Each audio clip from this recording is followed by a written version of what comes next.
Hi, I'm Ben Mankiewicz. Welcome to TCM. You have joined us for the last weekend of November, which means it's the last Saturday and Sunday where we are presenting movies that have helped shape the culture. And my guest tonight is writer-director Kimberly Peirce.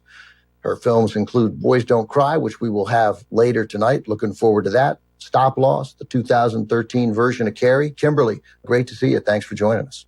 Oh, it's wonderful to be back with you, Ben. Thanks. So the first movie we have tonight is Al Gore's 2006 film, An Inconvenient Truth, directed by Davis Guggenheim. And I don't want to minimize Davis's contributions, but this certainly feels like it's very much Al Gore's film, his call to action to recognize the seriousness of climate change. I don't think there's any disputing the impact that this movie had on the culture. It took the idea of global warming and took it from a fringe issue and sort of undeniably put it in front of people as an existential crisis that affects everybody living on the planet. I don't even think I'm overstating it. No, and I think they did such a great job of making it fully comprehensible and digestible. When you saw those charts and you see the red just skyrocketing up.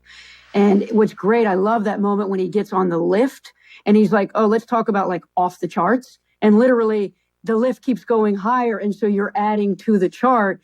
And of course, I couldn't help but think, oh my God, where are we now in terms of all the stuff that we were terrified of happening? And we're seeing it. It is undeniable. We're seeing our climate change all over the world. Yeah, I'm interested in talking to you about technique here because you're a filmmaker, you're a storyteller. There was a lot of information that Al Gore had to convey, a lot of information, which I imagine like in a pitch meeting, you're not going to get a really good response. These are boring scientific details on the surface. And yet somehow, I don't even think there was a moment in the movie where it felt like it wasn't propulsively moving forward. I agree 100%. And I think what was great was that they took all these speeches that he gave around the world and around the country, and they didn't start with the idea that he did them everywhere. You started in a kind of living room setting where he was really being intimate with a particular audience. You could see the audience watching, so you felt like it was digestible and you could connect. I thought that Al Gore was at his most charismatic, and I don't want to diminish that as like a minor thing. It really matters who's talking to you, how warm they are, how charismatic. So he brought a warmth and a personal aspect to it. But the other thing that they did great was they took you there. I mean, those amazing scenes of seeing the ice blocks melt and seeing the polar bear, drowning, it brought you all the way home to this is happening now. They brought beautiful cinema to it. And even though it's a heartbreaking story, they brought us inside of it. I thought that was just brilliant. Yeah, I think whether you would have voted for him or not, whether you supported him or President Bush or not, it doesn't matter. All of us are better served by seeing authenticity on the campaign trail. And I think the country would have been better served if we'd seen that Al Gore. And that's not the point of the movie. But I think it's, again, it's just there's the one reason the movie succeeds and has made such an impact is because of the storyteller's authenticity. And everybody's better served if we meet real people in our choice to be president, whether he won or lost. Maybe he would have lost by more. We have no actually earthly idea. There's no way to run those numbers. But I like authenticity. I love what you're saying about authenticity because it is the core of storytelling, is we have to get to the underlying emotional truth of any story that we're going to tell. And then we have to populate it with people who can tell that story in a way that it's authentic and that it transmits towards us. And how interesting that when somebody runs for president, they get all stiff and they get all serious and they're probably being told by a lot of people, you're tight, you need to loosen up. And they have a hard time loosening up. We've seen that over and over in the last, few decades of different people who ran for office. And suddenly you're like, wait, who is this person? I can't relate to them. And then think about like how much access he had to himself and how much access we had. And you're right. It's transformational. Kimberly, interesting conversation. Let's talk more after the film. Look forward to it.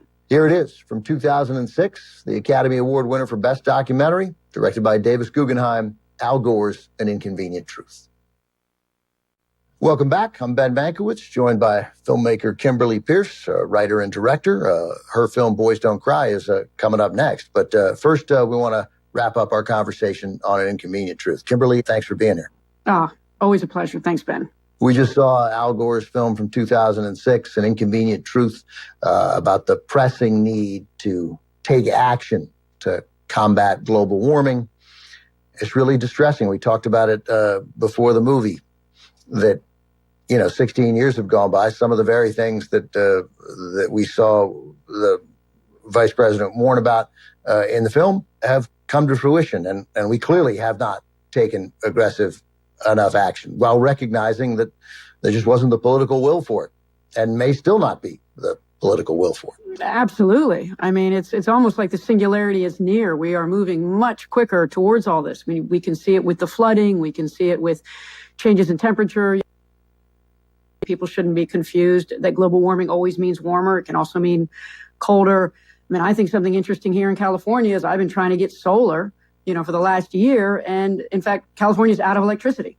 You can't give it away anymore because some of it's underground and poorly designed. So we have got to open up the floodgates and make this stuff available, because that's the only thing that's going to protect us. Even in Ian, I think that there was a city that was safe because they had solar and they were able to go off grid and they weren't taken down when all the electricity went out for everybody else. Yeah, it's so many important points made in the film in Inconvenient Truth, but one of them is the madness of the different rules in different states. I mean, if you care about fighting climate change aggressively and, if you recognize this existential threat and want to do something about it, I'm grateful to the states and cities that have taken more aggressive stances, but as a national issue, that part continues to be frustrating. Absolutely. And I think we were lucky that California took the lead and said that, we needed to go to electric cars and we needed to make gas mileage better.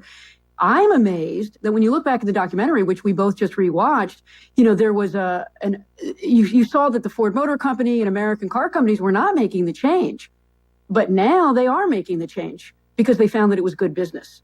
So even if they can't act outside of their, financial concerns, at least if we can change the game financially, then we can start changing the culture. And so we're seeing that, right? Cars are changing to being electric, and that is pretty extraordinary. I think anybody who was impacted by An Inconvenient Truth ought to check out the sequel, An Inconvenient Sequel, Truth to Power from 2017. We're not overstating anything when we talk about the impact that this film had on the culture, whether you agree or disagree, whether Al Gore is someone who you want to emulate or whether he drives you mad. The movie made an impact, right? It did. And I think what's amazing in rewatching it is when I put myself back there and I was like, wow, these were terms that people just didn't speak about every day. This was a more rarefied bit of knowledge that he was bringing to people. And he has been wildly successful. Exactly. Wherever you fall, red state, blue state, we all know the dialogue now. We all understand what global warming is and what it can do. So I have to say he had a huge impact on our culture, for all humanity. All right, Kimberly, great conversation. Thanks very much. And we're not done because we just finished An Inconvenient Truth, a film Kimberly did not make. But up next, we have one you did make. I suspect you have some things to say about our next film, Kimberly. I might have a few. I'm really looking forward to it. Thanks. Yeah, coming up next from 1999, Kimberly's debut feature, Boys Don't Cry. It's next on TCM.